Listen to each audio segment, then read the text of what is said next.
Noun. Noun is the name of anything such as person, place, thing, quality and condition. Noun जिसे हम हिंदी में संज्ञा कहते हैं। नाउन क्या है? संसार में जितनी भी चीज़ें हैं उन सभी का कोई न कोई नाम अवश्य होता है और उसे ही हम उसकी नाउन कहते हैं।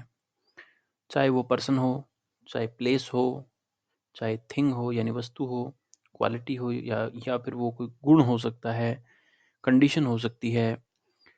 There are two types of noun. Noun के दो प्रकार होते हैं। पहला है countable noun. There are these are countables. आगे हमने दिया है कि काउंटेबल नाउन वो होती है जिन्हें काउंट किया जा सके, गिना जा सके। For example boys, class, pen, etcetera. Boy boy है तो बॉय को गिना जा सकता है। गिनने लायक चीज़ है, क्लास भी गिनी जा सकती है, पेन भी गिने जा सकते हैं, तो ये काउंटेबल नाउन हुए। यानी जो चीज़ हम गिन सकते हैं वो सारी काउंटेबल नाउन में आती हैं।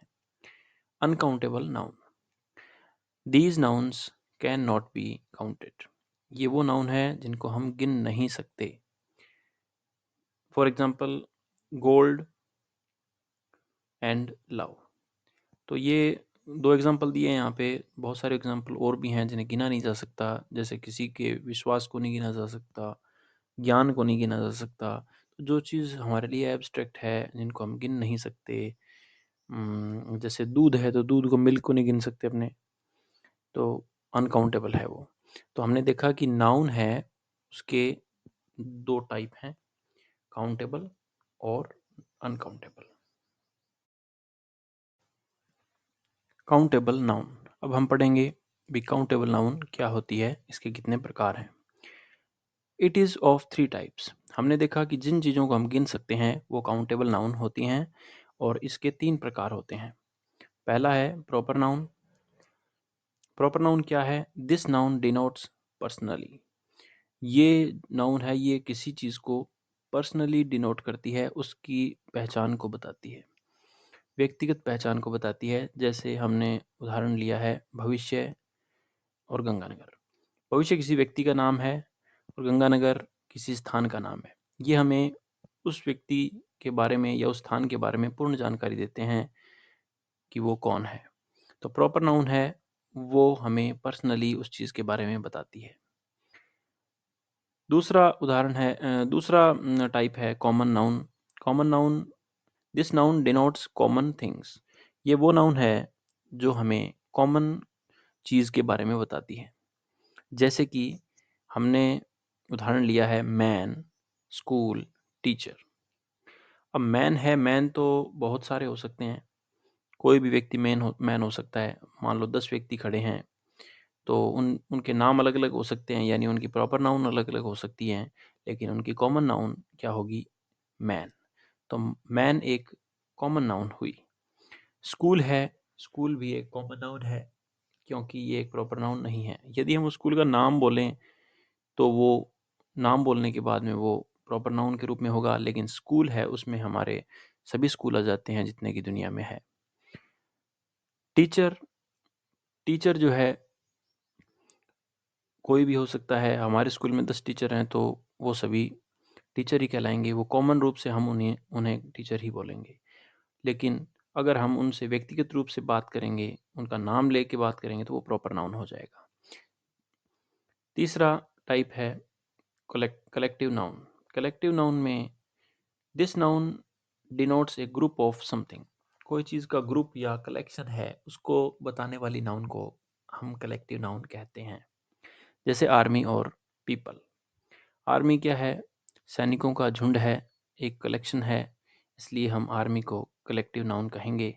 पीपल है, वो लोगों का झुंड है या ग्रुप है, इसलिए हम उसे कलेक्टिव नाउन कहेंगे। तो इसमें हमने देखा कि काउंटेबल नाउन के तीन प्रकार होते हैं। प्रॉपर नाउन जो उस व्यक्ति के बारे में बताए, कॉमन नाउन जो बहुत सारे व्यक्तियों के बारे में बताए, कलेक्टिव नाउन जो एक ग्रुप के बारे में हमें जानकारी दे। Uncountable noun. It is of two types. हमने पढ़ा कि जो नाउन हम गिन नहीं सकते वो अनकाउंटेबल नाउन होती है। ये दो प्रकार की होती है। पहली है मटेरियल नाउन और दूसरी है abstract noun. Material noun, this noun denotes material quality. ये नाउन हमें कोई चीज़ के मटेरियल की जानकारी देती है कि वो किस चीज़ से बनी हुई है। जैसे गोल्ड है, ये एक मटेरियल है, वुड है एक मटेरियल है, इसलिए गोल्ड और वुड मटेरियल नाउन हुए। दूसरा है abstract noun, this noun denotes abstract quality. ये नाउन हमें दिखाई नहीं पड़ती, एब्स्ट्रैक्ट होती है, अदृश्य होती है, लेकिन हम उसे महसूस जरूर कर सकते हैं, जैसे कि लव, ह्यूमैनिटी एटसेट्रा। स्नेह है, इसे हम लव है यानी स्नेह है, इसे हम फील कर सकते हैं, लेकिन ये हमें दिखाई नहीं पड़ती, ये एब्स्ट्रैक्ट नाउन है। ह्यूमैनिटी यानी मानवता है, वो हमारे बीच में है, लेकिन हम उसे देख नहीं सकते, लेकिन फील कर सकते हैं। तो एब्स्ट्रैक्ट नाउन के अंदर ह्यूमैनिटी को शामिल करेंगे, लव को शामिल करेंगे। और इस प्रकार हमने देखा कि अनकाउंटेबल नाउन जो है वो मटेरियल नाउन हो सकती है या एब्स्ट्रैक्ट नाउन हो सकती है। तो हमने देखा कि हम ना तो गोल्ड को गिन सकते हैं, ये एक गोल्ड है, दो गोल्ड है, ऐसा नहीं कह सकते हम। मटेरियल नाउन है, ये अनकाउंटेबल नाउन है। और ऐसा भी नहीं कह सकते कि हमारे अंदर दो मानवता है, ह्यूमैनिटी है यानी दो मानवता है, तीन मानवता है, हम ये नहीं कह सकते, क्योंकि ये गलत है। इसलिए हमने देखा कि एब्स्ट्रैक्ट नाउन और मटेरियल नाउन अनकाउंटेबल नाउन होते हैं। Noun and number. नंबर के आधार पे हम नाउन को दो भाग में बांट सकते हैं। It is of two types, यानी दो प्रकार हैं इसके। पहला है singular noun, singular number. Singular number का मतलब हुआ when noun tells us about only one thing. जब कोई भी नाउन हमें एक चीज़ के बारे में जानकारी देती है, एक ही संख्या के बारे में जानकारी देती है, तो हम उस नाउन के नंबर को सिंगुलर कहते हैं। जैसे कि फैन, काऊ एटसेट्रा। फैन शब्द से हमें पता लगता है कि एक पंखे की बात हो रही है, काऊ मतलब एक गाय की बात हो रही है। दूसरा है plural noun, when noun tells us about more than one thing. जब हमें नाउन को देखने से ये पता लगे कि ये एक से ज़्यादा है, एक नहीं है, तो वो प्लूरल नंबर होगा। जैसे fans, cows etcetera. Fan fan शब्द से हमें पता लगा कि ये एक है। फैंस यानी एस लगाने से ये प्लूरल नंबर में चेंज हो गया, यानी बहुत सारे पंखे। काऊ मीन्स एक काऊ, और काउज का मतलब हुआ एक से अधिक गाय। तो इस प्रकार हमने देखा कि नंबर के आधार पे हम नाउन को दो भाग में बांट सकते हैं, सिंगुलर नंबर और प्लूरल नंबर।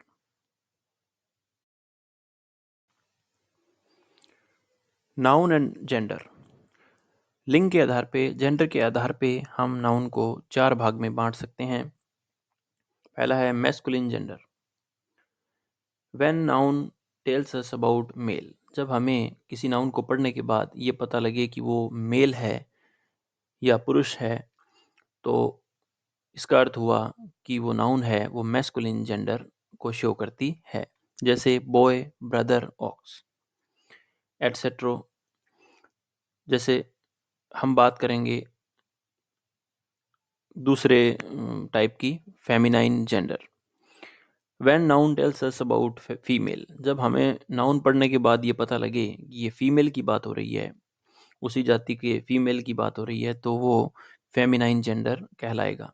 जैसे कि एग्जाम्पल के लिए गर्ल, सिस्टर, काऊ एटसेट्रा। हमने देखा मैस्कुलिन में बॉय था, तो फेमिनाइन में हमें उसके सामने आया गर्ल, तो बॉय मेल जेंडर है और गर्ल जो है फीमेल जेंडर है। इसी तरह से ब्रदर का सिस्टर, ऑक्स का काऊ। थर्ड है common gender. When a gender is used for both male and female. जब कोई जेंडर है वो मेल और फीमेल दोनों के लिए काम में लिया जाए, तो उसे हम कॉमन जेंडर कहते हैं। जैसे स्टूडेंट, टीचर। स्टूडेंट कहने के बाद हम उसमें गर्ल्स को भी शामिल करते हैं, बॉयज़ को भी शामिल करते हैं। टीचर में मेल टीचर, फीमेल टीचर दोनों ही काउंट होते हैं। इस प्रकार हम देखते हैं कि स्टूडेंट और टीचर कॉमन जेंडर होते हैं। न्यूटर जेंडर, चौथा पार्ट है neuter gender. When a noun tells अस, जब एक नाउन हमें बताती है अबाउट नॉन लिविंग थिंग्स, या तो हमें बताए कि जिन ऐसी चीज़ें जो निर्जीव हैं, जिनमें नॉन लिविंग है, उसके बारे में जानकारी दे, और या फिर it is neither masculine nor feminine, या फिर क्या हो कि वो ना तो मैस्कुलिन हो ना फेमिनाइन हो, तो उसे हम न्यूटर जेंडर में मानते हैं। जैसे पेन, टेबल एटसेट्रा। तो इस प्रकार हमने देखा कि जेंडर के बेस पे नाउन है वो 4 टाइप्स की होती है: masculine gender, feminine gender, common gender और neuter gender. Noun and case. Case के आधार पे हम नाउन को 4 भाग में बांटते हैं। पहला है nominative case, when a noun functions as a subject of a verb. जब कभी किसी सेंटेंस में नाउन को किसी वर्ब के सब्जेक्ट के रूप में रखा जाए, तो उसे हम नॉमिनेटिव केस में मानते हैं। जैसे विजय लाइक्स टी, इसका अर्थ हुआ अब इसका अर्थ है कि यहाँ विजय है वो लाइक्स को का सब्जेक्ट है, तो यहाँ पे विजय लाइक्स के सब्जेक्ट के रूप में काम कर रहा है, इसलिए विजय यहाँ पे नॉमिनेटिव केस में नाउन है। दूसरा है objective case, when a noun functions as an object of a verb. जब किसी वर्ब के ऑब्जेक्ट के रूप में हम नाउन का उपयोग करते हैं, तो उसे ऑब्जेक्टिव केस कहते हैं। जैसे एग्जांपल है विजय लाइक्स टी, इसमें टी जो है वो एक नाउन है जो लाइक्स के ऑब्जेक्ट के रूप में काम कर रही है, इसलिए मैंने यहाँ अंडरलाइन किया है टी को। तो टी यहाँ पे ऑब्जेक्टिव केस में है। जैसे पिछले सेंटेंस में विजय को अंडरलाइन किया गया था, विजय वहाँ पे नॉमिनेटिव केस में था। तीसरा टाइप है पोजेसिव केस। पोजेसिव केस में क्या होता है, when a noun shows possession. जब कोई नाउन पोजेशन शो करती है, यानी किसी चीज़ का हक या मालिकाना हक शो करती है, तो हम वहाँ पे पॉजिटिव केस मानते हैं। जैसे इट इज़ गर्वित बैग, या गर्वित का बैग है, तो यहाँ पे गर्वित बैग पोजीशन शो करता है कि बैग किसका है, गर्वित का है, तो यहाँ पे गर्वित बैग को नाउन इन पॉजिटिव केस माना जाएगा। चौथा टाइप है vocative case, when we use a noun to call someone. जब हम किसी को आवाज़ लगाने के लिए, संबोधन करने के लिए नाउन का यूज़ करते हैं, तो इसे हम नाउन को वोकेटिव केस में यूज़ करना कहते हैं। जैसे कम हेयर राजेश, राजेश यहाँ आओ, यहाँ राजेश का उपयोग वोकेटिव केस में हुआ है। इस प्रकार हमने देखा कि केस के आधार पर नाउन 4 प्रकार की होती है। नॉमिनेटिव केस, जब सब्जेक्ट के रूप में नाउन का उपयोग हो। ऑब्जेक्टिव केस, जब ऑब्जेक्ट के रूप में हो। पॉजिटिव केस, जब कोई चीज़ की पोजीशन दिखाने के लिए उपयोग में लिया जाए। और चौथा है वोकेटिव केस, जब हम किसी को आवाज़ लगाने के लिए नाउन का उपयोग करें।